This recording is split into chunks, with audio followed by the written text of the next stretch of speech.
மகாபாரதத்தின் பாகம் 8 தொடர்கிறது.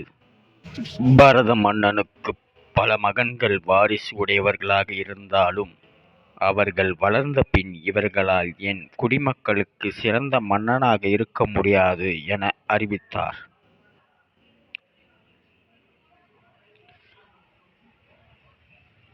அதிகாரத்தில் இருப்பவர்களின் சொந்த பந்தமாக இருப்பதால் மட்டுமே ஒருவர் அரசாளும் தகுதியை அடைந்துவிட முடியாது என்று ஒரு மன்னர் தன் அறிவு கூர்மையை வெளிப்படுத்துவது முதல் முறையாக நடந்தது.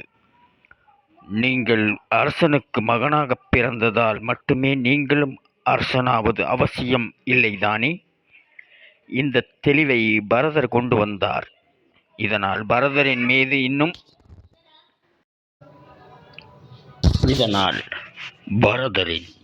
இன்னும் மதிப்பு ஏற்பட்டது. சமநிலையான மனம், பாரபட்சமற்ற தன்மை, குடிமக்களில் தன்னையும் ஒருவனாக பாவிப்பது என எல்லாமாக சேர்ந்து இந்த தேசமே அவர் பெயரால் பாரத தேசம் என்று புகழ் பெற்றது.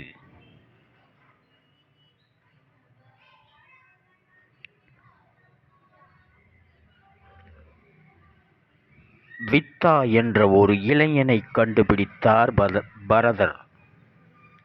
பிரகஸ்பதியின் சகோதரர் மனைவியான மமதாவின் பிள்ளைதான் இந்த வித்தா.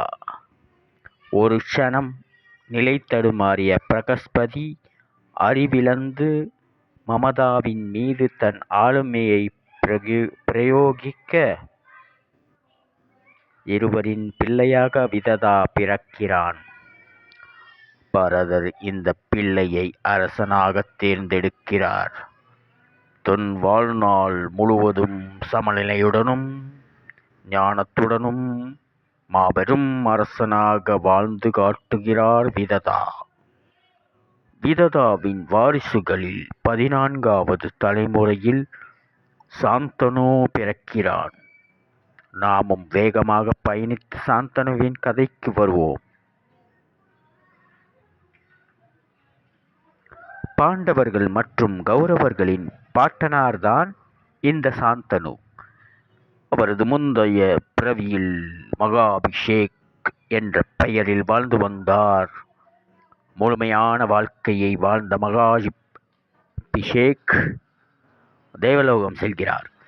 இந்திரனின் அரசவையில் அவர் அமர்ந்திருக்கும் போது அங்கே வரும் கங்கையின் மேலாடை விழிப்புணர்வு இல்லாத ஒரு கணத்தில் தவறுகிறது. அப்போதைய சரியான நடைமுறை என பின்பற்றப்பட்டு வந்த வழக்கப்படி அனைவரும் தங்கள் பார்வையை வேறு பக்கமாக திருப்பிக் கொள்கிறார்கள்.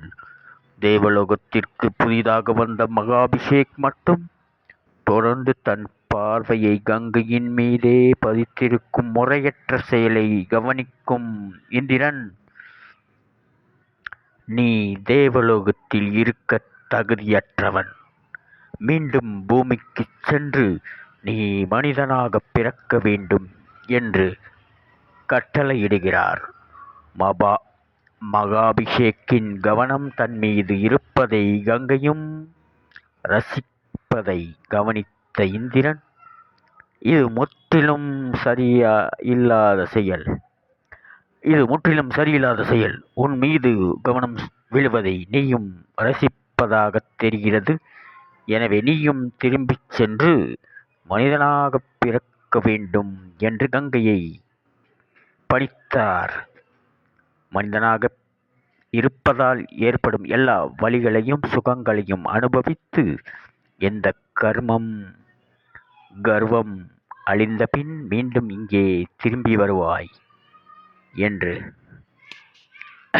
ஆணையிடுகிறார். எனவே சாந்தனு கங்கையை சந்திக்க வேண்டியிருக்கிறது. ஆனால் தனது முந்தைய பிறவி பற்றிய நினைவுகள் எதுவும் இல்லாததால் சாந்தனுவிடம் இது பற்றிய விழிப்புணர்வு அறவே இல்லை. ஆனால் கங்கை தன் நினைவுகளை தக்க வைத்துக் கொண்டதுடன் சாந்தனுவையும் தன் பக்கமாக ஈர்க்க முயற்சி செய்து கொண்டிருந்தாள். தொடர்ச்சியை அடுத்த காணொளியில் காணலாம். வணக்கம்.